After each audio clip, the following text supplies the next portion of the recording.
Yeah. Hi guys, and again, welcome to another video. So for this other question today, last question to the end of the day. Today I decided to work on some of nodes with even valued grandparents.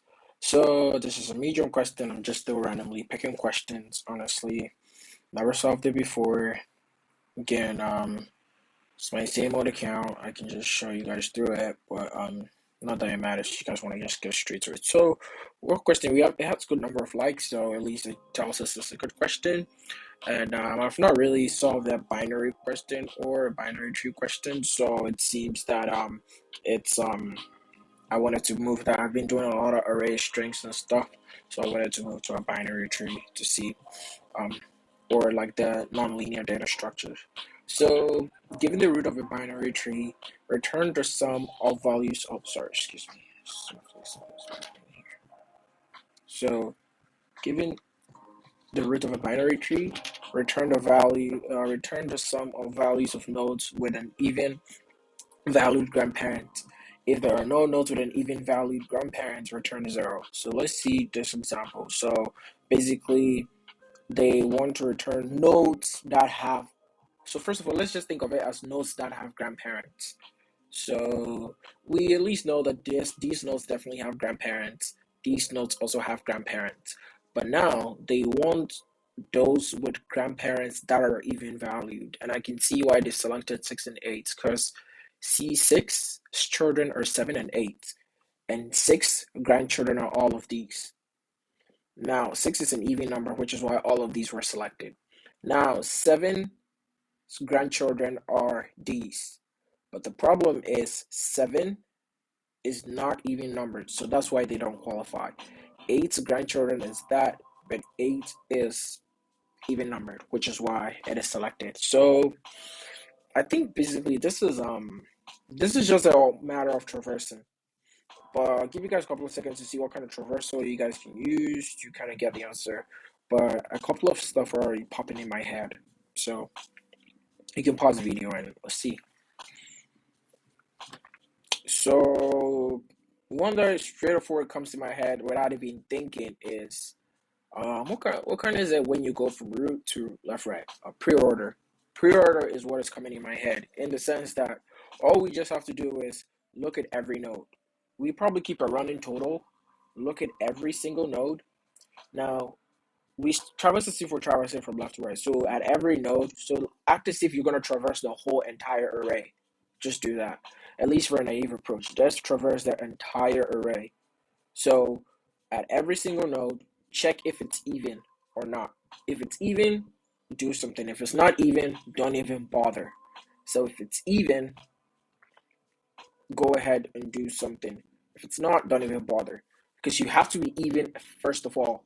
So if it's even, that means it satisfies condition 1. So it has to be, we can write it down, has to be even first. If it's not even, don't bother. Keep traversing. If it's even, then we know, let's just indent to make sure that now we're doing some things under it. If it's even, then we check, does it have children? So if it has children, does it have children? Like, does it have children? If it doesn't, that means we know that it's a root node or something. If it has to have at least a left child or a right child. If it has a child, then we can go on. If it doesn't, don't even bother. Go to the next node, traverse. So if it does have a children, then you check on its children. So let's say if it does have a child, so you check, does it have a left child? So probably like let's indent again. Left child, left child. Okay. Now if it has a left child, good. If it doesn't have a left child, ask again. Maybe right child. So yeah. Oh, sorry, it's just kind of about me. Yeah. Left child. Does it have a left child? Okay, so for this one like this, let's before we continue, let's go back here again. So we check, is it even numbered? Okay, cool. Does it have children? Cool. 7 and 8. Okay. Now for 7 and 8, now we check these guys. Does 7 have a child as well? So probably we can check. It doesn't have a child. If it has a child, does this child has a child? If it does, then that means that it qualifies. Then we add it to our running total. Does this one have a left child? Cool, we add it. Does it have a right child? Cool, we add it. If it doesn't have a right child, we stop again. Now we go back to this right child. Does it have a child? Cool, we add it. Does it have a child? Cool, we go. Now we go to 7. Is 7 an even number? It doesn't. So we don't even go through this whole mess here. We just skip it. Now we go here. This one, is it even numbered? Cool. Does it have a child? Yes. But does this one have a child? No. So we stop. Now go to this one. Is it even numbered? No. We don't even bother. But we still traverse. So we go here. 1. Is it even numbered? No. Boom. We stop. Here. Even numbered? Cool. Does it have a child? No. We stop. So now 6 will go here. 8. Is it even numbered? Cool. Does it have a child? Here. Cool. Does this one have child? Here. No. It doesn't. Stop. We're here. Does this one 8? Does it have a child? Right child? Cool. Does this right child have a left child? No, it doesn't. But does it have a right child? Yes, it does. Add the value to the running sum. So basically that's it. So, but guess what? After we did this running, our solution, even though we checked at 8, now it has to check at 1. Does 1 have children? Because 1, even though it's a child of 8, could possibly be a parent itself that could have grandchildren. So we still have to make that check. So I think with this general idea, we can start coding. Not to waste you guys your time and ask some coding. You guys will see exactly what I'm trying to talk about. So basically with this one, as I said, we probably keep like a running total. But normally I like to keep, when I have to keep running counts of stuff, I like to keep them in like a list or something, because Python list, as you go down trees and stuff, it still like maintains the value as you keep updating them. But if you keep it in like, let's say, ideally what should be like a variable, if you keep going down trees and come up again, sometimes Python, I don't know, it's not like sometimes it won't update the value with it as you come back up the roots, because as we update these values as we go down, we need the total to like come up again. So I think the only way it would work is if we keep it as a global variable, but sometimes I just keep it as a list, just a singular list. So we can have like total, and we know total. So this is the first example. This one, like this, obviously we know is going to be 0. So that's just pretty much it, and then that's it. So it has a good number of submissions and everything. Acceptance, pretty good. All right, so it means it's on the good side. So let's try. So total, we can keep a total. As I said, we know total will always be 0, and then we can just check. Basically, all we have to do is just have a pre-order traversal. So we just have to do self.pre-order, and then it keeps like a root, and then it keeps the total, and then all we have to do is just return total 0, whatever the first index is, because we just keep a single one, but it doesn't matter. So now define pre-order, and then it has self root total. So obviously base case for every recursion, we're probably going to use recursion. Base case for most tree recursion, most, like not all, but most trees questions you're going to meet, your base case is probably going to be always if root is none, you return, because you have to return if you get to the end. You're not going anywhere. So if root is none, that's if you hit the end, just return. So now we have this in place. So now what we have to do is, now we're starting from the root. So we first check if roots at the current root that we're at, if root dot val modulo 2, that's how we check if it's an even number. If root dot val modulo 2 equals 0, that's if it's an even number. Then we go ahead and do something. So if it's an even number, what we do is now we check if root dot left is not none. That means if it has a child there, do something. Let's just keep them as passes again.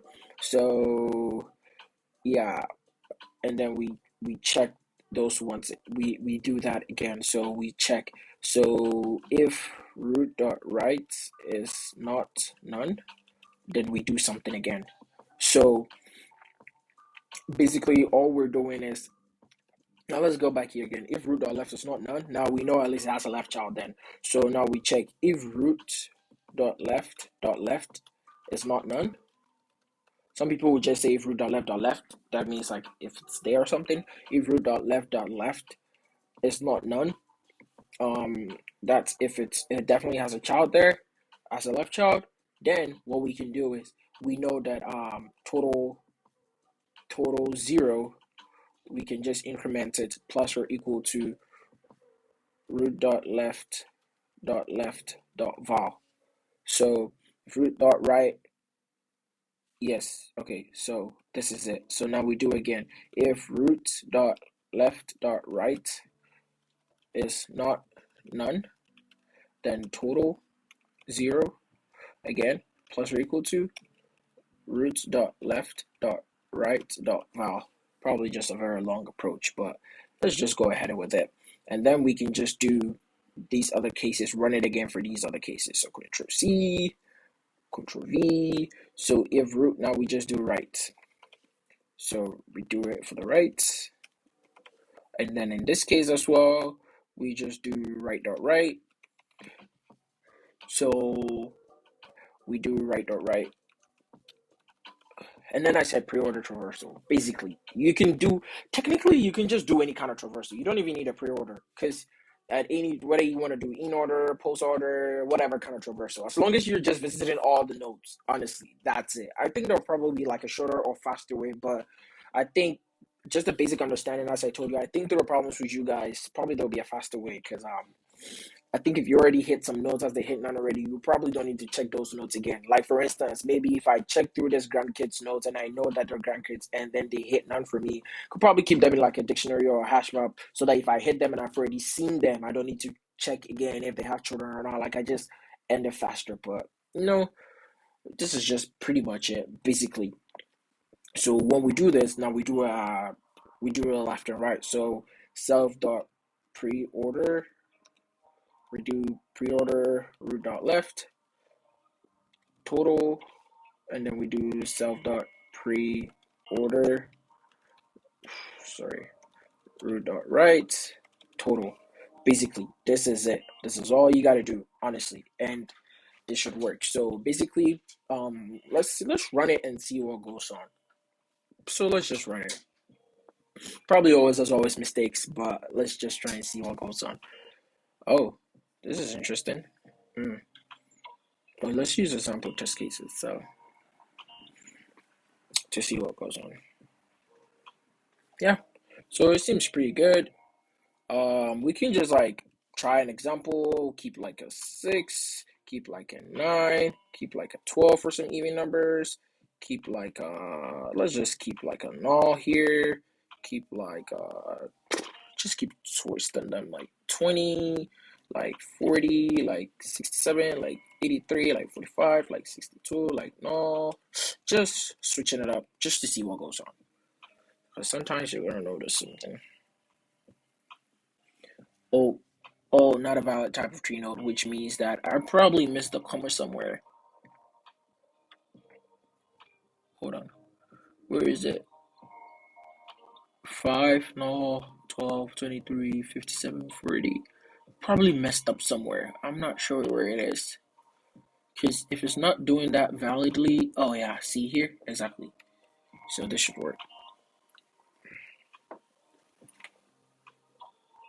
Yep, works. So we can go back to example test cases and then just run them and see if it works. But this should be perfect because this is the idea. Maybe you could have done it faster or something. Probably will meet some more errors here. We just figure it out. See? Perfect, guys. So this is very simple. You know, one thing I always say about Leetcode is sometimes they call some medium level questions and like you see it, it looks so scary. You know, one thing about Leetcode I probably think a lot of you will agree with is that some easy questions they dub as easy are probably medium level, and some questions that are dubbed as medium are pretty easy, only if you know about binary the data structures you have to use and stuff. So thank you guys again. Hit the like button for me. Let me know what questions you'd like me to solve, and I'll solve it. If I can't solve it unless I'm still a college student, just decide to just enjoy coding and just do coding every day. So hey, let me know if you want to add me on. Also talk about my internship experiences and like what I learned, what I like. Just let me know. But hey, thank you so much. Thank you so much.